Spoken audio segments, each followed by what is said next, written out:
জসিম গ্রামের নামকরা গোয়ালা। সে বহু বছর ধরে নিজের সততা ও নিষ্ঠার সাথে কাজ করে গ্রামে বিশাল বড় একটি গরুর ফার্ম করে তুলেছে। গ্রামের সবাই তার থেকে দুধ কিনে নিয়ে যায়, এমনকি শহরের বড় বড় প্রতিষ্ঠানগুলোতেও তার গরুর দুধের বেশ চাহিদা আছে।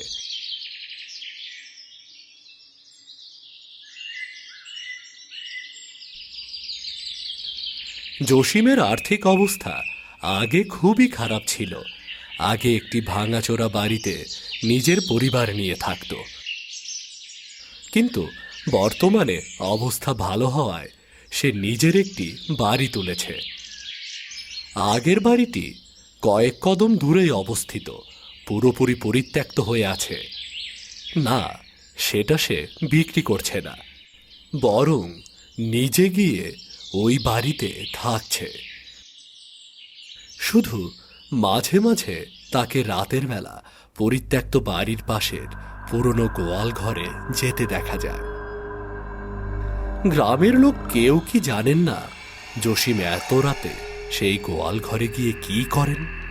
তার অনেক প্রতিদ্বন্দ্বীরা ধারণা করেন রাতের বেলা হয়তো গোয়াল ঘরে গিয়ে তিনি কোনো অবৈধ কাজ অথবা গরুর দুধে পানি মিশিয়ে সেটা হয়তো বিক্রি করেন।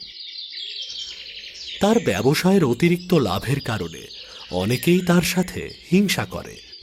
তারাই এ সমস্ত কথা ছড়ায়, যদিও এতে গ্রামের সবার তেমন একটা বিশ্বাস হয় না। গ্রামের অনেকেই জসিমের কাছ থেকে তার পরিত্যক্ত ভিটে বাড়ি এবং গোয়াল ঘর কিনে নেওয়ার জন্য বলে, কিন্তু তবুও সে কিছুতেই রাজি হয় না। অনেকেই এর পেছনের কারণ জানতে চাইলেও কখনো এ ব্যাপারে মুখ খোলেন না।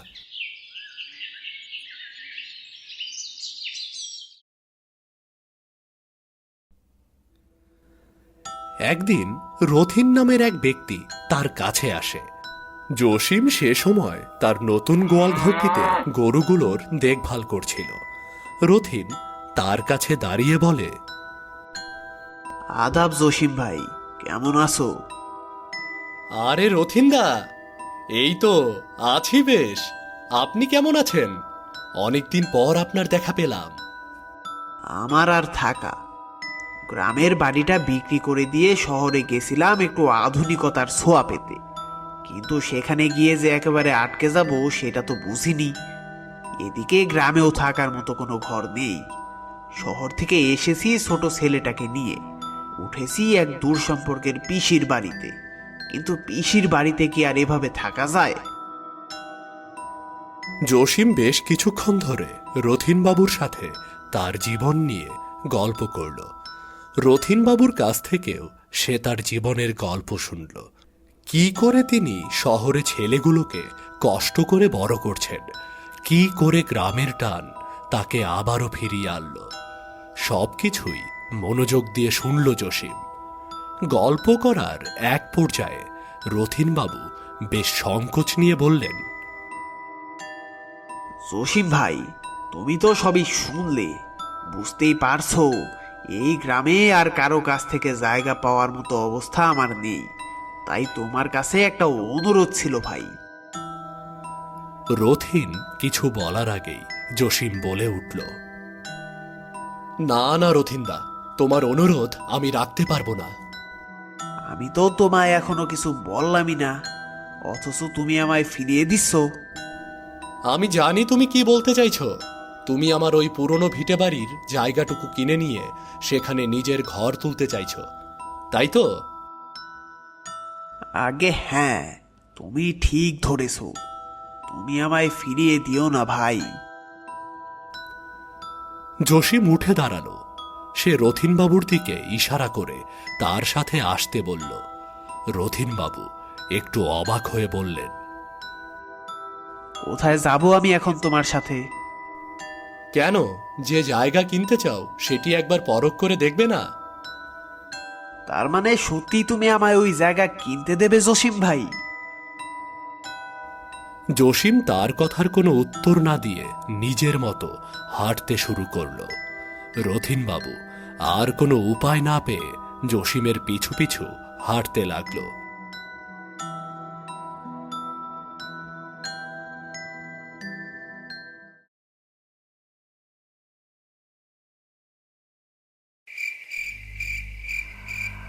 সন্ধ্যা পেরিয়ে গেছে অনেক আগেই। রাতের আধারে জসিমের পুরনো বাড়ির রাস্তা বেশ অস্বস্তিকর লাগছে রথিন বাবুর কাছে। আগে এই রাস্তা দিয়ে চলতে গিয়ে কখনোই এমন অদ্ভুত অনুভূতি জন্মায়নি তার ভেতরে। বহু বছর পর শহর থেকে গ্রামে এসেছেন বলেই হয়তো তার এমন অদ্ভুত অনুভূতি হচ্ছে। আশেপাশের ঝিঝি পোকার ডাকে রথিনবাবু বারবার কেমন চমকে উঠছিলেন। যদিও জসিমের নতুন ঘর থেকে পুরনো ঘরের দূরত্ব খুব একটা বেশি না, কিন্তু প্রথম বাবুর মনে হলো তিনি যেন এই গ্রাম থেকে অন্য গ্রামে হেঁটে যাচ্ছেন। বেশ কিছুক্ষণ এভাবে হাঁটার পর এক সময় তিনি হাল ছেড়ে দিয়ে জসিমকে বললেন, ভাই, এত লম্বা লাগছে কেন এই রাস্তাটা? আমি তো শুনেছি তোমার নতুন বাড়ি থেকে পুরনো বাড়ির দূরত্ব খুব একটা বেশি নয়। প্রায় কাছাকাছি চলে এসেছি রথিনদা, আর একটু।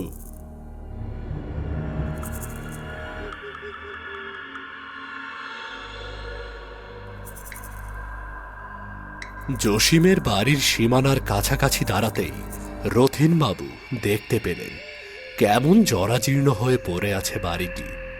তার পাশে আরো বেশি জরাজীর্ণ অবস্থায় পড়ে আছে পুরাতন গোয়াল ঘরটি। হঠাৎ রথিনবাবু দেখতে পেলেন গোয়াল ঘরের কোণে কেউ একজন দাঁড়িয়ে আছে। অন্ধকারে সবকিছু অস্পষ্ট হলেও সেই লোকটির চেহারা একদমই স্পষ্ট। রক্ত ছোপ ছোপ হয়ে আছে লোকটির পরনের ছেঁড়া পোশাকে, চুলগুলো উস্কো খুস্কো। তার চোখে রাজ্যের হিংস্রতা খেলা করছে। সমস্ত ক্রোধ যেন রথিন বাবুর দিকেই। রথিন বাবুর বুঝতে বাকি রইল না এটি কোনো সাধারণ মানুষ নয়, বরং কোনো অতৃপ্ত আত্মা। তিনি পালানোর জন্য উল্টো ফিরে দাঁড়াতেই হঠাৎ জসিম তার এক হাত শক্ত করে ধরল। কি রথিনদা, পালাচ্ছেন কোথায়? নিজের পছন্দের জায়গা যাচাই করে দেখবেন না? জসিম ভাই, ছেড়ে দাও, ছেড়ে দাও আমাকে, তোমার দুটো পায়ে পড়ি। তুমি কি দেখতে পাচ্ছ না সামনে ওটা কি দাঁড়িয়ে আছে? বেশ দেখতে পাচ্ছি, তুমি এসো আমার সাথে। জসিম সেই অশরীরীর কাছে দাঁড়িয়ে দু হাত তুলে তাকে শান্ত করার জন্য বলল, শান্ত হ ছোট, ওই জায়গার কোনো ক্ষতি করবে না। আমাদের সব আমাদের কাছেই থাকবে। কি করছো কি তুমি জসিম ভাই? কি হচ্ছে এখানে? আমি তো কিছুই বুঝতে পারছি না। কে ও? এটা আমার ছোট ভাই সিরাজ। সে গ্রামের অর্থলোভীদের কারণে নিজের প্রাণ হারিয়েছিল। রথিনবাবু বিস্মিত হয়ে সিরাজের আত্মার দিকে একবার তাকালেন। এরপর জসিমকে জিজ্ঞেস করলেন কি হয়েছিল তার সাথে। জসিম এই গোয়াল ঘরের পেছনের ইতিহাস তার কাছে তুলে ধরল।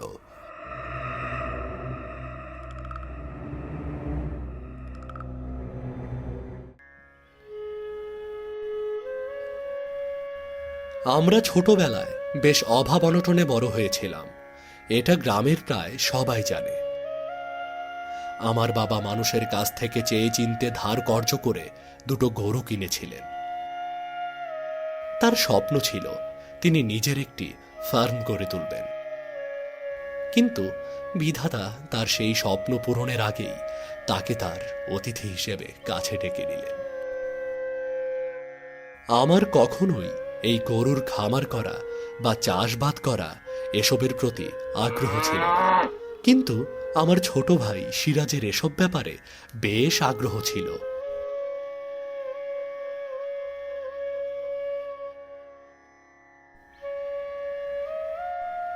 সে সব সময় আমাদের গরু দুটোর দেখভাল করত।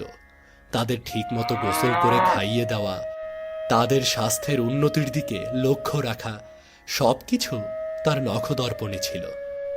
আমি কখনোই এসব কাজে তাকে সাহায্য করতাম না। এক দুইবার আমার কাছে সাহায্য চাইতে আসলেও আমি প্রতিবারই তাকে ফিরিয়ে দিয়েছিলাম। এক সময় আমার কাছ থেকে সমস্ত আশা ভরসা মিটিয়ে দিয়ে সে তার নিজের মতো কঠোর পরিশ্রমে লেগে গেল।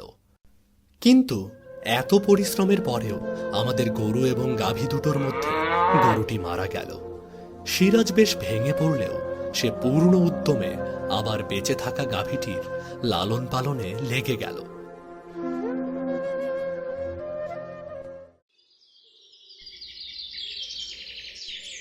বছর ঘুরতে না ঘুরতেই গাভীটি একটি বাছুর জন্ম দিল। কিন্তু দুর্ভাগ্যবশত সেই বাছুরটিও মারা গেল। গাভীটির বেশ ভালোই দুধ দেওয়ার ক্ষমতা ছিল, তাই সিরাজ প্রায় প্রতিদিন তাকে নিয়মিত খাওয়াতো এবং বেশি বেশি করে দুধ দোয়াতো। সেই দুধের চাহিদাও ছিল পুরো গ্রাম জুড়ে।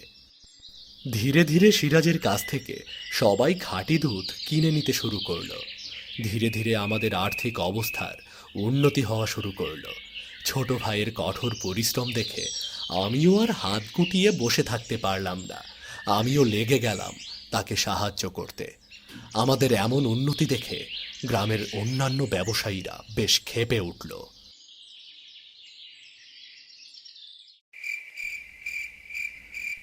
একদিন পলাশ সমাদ্দার বাড়ি বয়ে এসে আমাদের দুই ভাইকে শাসিয়ে গেল। সে চলে যাওয়ার পর আমি সিরাজের কাঁধে হাত রেখে বললাম, ভাবিস না ভাই, ওসব কথা বলার লোক অনেক থাকবে, কিন্তু কখনো নিজের অবস্থান থেকে সরে দাঁড়াবি না, বুঝলি?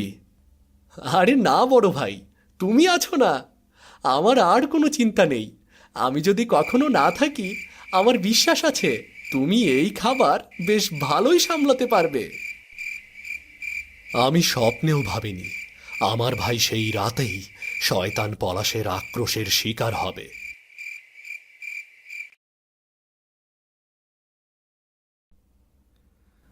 রাতের বেলা আমি আর সিরাজ অঘরে ঘুমাচ্ছিলাম। হঠাৎ আমাদের কানে এলো ধবলি তার স্বরে জোরে জোরে ডাকছে। আমরা দুজনেই ধরফরিয়ে উঠে একে অন্যের দিকে তাকিয়ে রইলাম। বড় ভাই, শুনতে পাচ্ছ? হ্যাঁ রে, আমাদের ধবলির কোনো অসুবিধা হয়েছে মনে হচ্ছে। তাড়াতাড়ি চল, গিয়ে দেখি।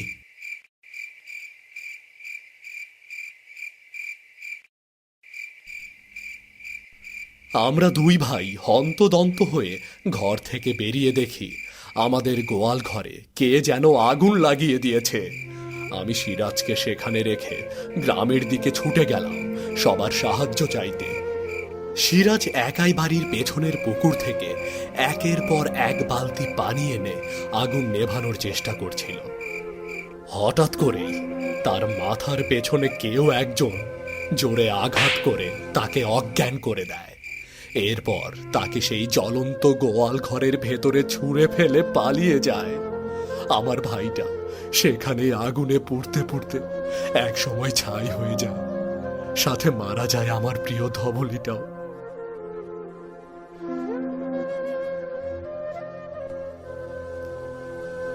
আমি বাড়ি ফিরে এসে এই ঘটনা দেখে নিজেকে আর ধরে রাখতে পারলাম না। হাত পা ছুঁড়ে কান্না জুড়ে দিলাম। এই ঘটনার পর আমি পুরোপুরি খামার করার স্বপ্ন ছেড়ে দিলাম। সারাদিন ছন্ন ছাড়া হয়ে ঘুরতাম এবং এর বাড়ি ওর বাড়ি থেকে জিনিস চুরি করে খেতাম। একদিন রাতের বেলা আমি নিজের ঘরে ঘুমাচ্ছিলাম। এমন সময় আমার ঘুম ভাঙল গোয়াল ঘরের এক গাভীর আওয়াজে।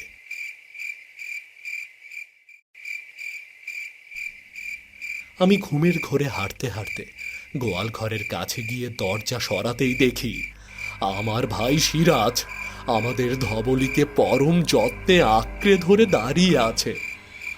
তাদের দুজনের গায়ের চামড়া পুড়ে ক্ষত বিক্ষত হয়ে আছে। সিরাজের এই রূপ আমি সেদিন থেকেই দেখে আসছি। নিজের ভাইকে অমন রূপে দেখে আমি ভয়ে শিউরে উঠলেও হঠাৎ আমার ভেতর ভ্রাতৃত্বের মমতা জেগে উঠল। আমি নিজেকে সামলাতে না পেরে সিরাজের কাছে এগিয়ে গিয়ে তার দু হাত ধরে কাঁদতে কাঁদতে বললাম, ভাই রে ভাই, আমাকে ক্ষমা করে দে ভাই। আমি সেদিন তোকে বাঁচাতে পারিনি আমার সোনা ভাই। আমার উচিত হয়নি সেদিন তোকে ওভাবে একা ফেলে চলে যাওয়া। আমাকে মাফ করে দে ভাই। বড় ভাই, কাঁদছো কেন? আমরা তো আবার ফিরে এসেছি। আমরা এখন থেকে এখানেই থাকব। তবে আমার ধবলিটা বেশ ক্ষুধার্ত, ওকে যে খাবার দিতে হবে। কিন্তু ওই গোয়াল ঘর তো শূন্য পড়ে আছে। সেদিন থেকেই আমি প্রতিজ্ঞা নিলাম, আমি আমার বাবার এবং ভাইয়ের স্বপ্ন নিজের হাতে তিল তিল করে গড়ে তুলব। আর যতদিন আমি বেঁচে আছি ততদিন আমার এই পুরনো ভিটে বাড়ি কারো কাছে বিক্রি করব না। ধীরে ধীরে আমি ব্যবসায় লাভ করা শুরু করলাম। যখনই আমার কোনো প্রতিদ্বন্দ্বী এসে আমার বিপক্ষে দাঁড়ানোর চেষ্টা করে, তখনই রহস্যজনকভাবে পরদিন সকালে গ্রামের শেষ মাথায় তার পোড়া লাশ খুঁজে পাওয়া যায়। পুরো ঘটনা শুনে রথিনবাবু স্তব্ধ হয়ে দাঁড়িয়ে রইলেন। জসিম বলল, আমায় ক্ষমা করো রথিনদা, আমি তোমার অনুরোধ রাখতে পারবো না। আমার ভাইকে আমি এভাবেই আমার কাছে পাই, এই আমার জন্য বেশ। এই পৃথিবীতে আমার আর নিজের বলতে কিছু নেই, কেউ নেই। রথিনবাবু আর কোনো কথা বললেন না। তিনি পরদিন সকালেই তার ছেলেকে নিয়ে শহরে ফিরে গেলেন। তার জন্য যেমন তার ছেলে গুরুত্বপূর্ণ, ঠিক সেরকম জসিমের জন্য তার ভাই সিরাজ গুরুত্বপূর্ণ, তা সে হোক জীবিত বা মৃত।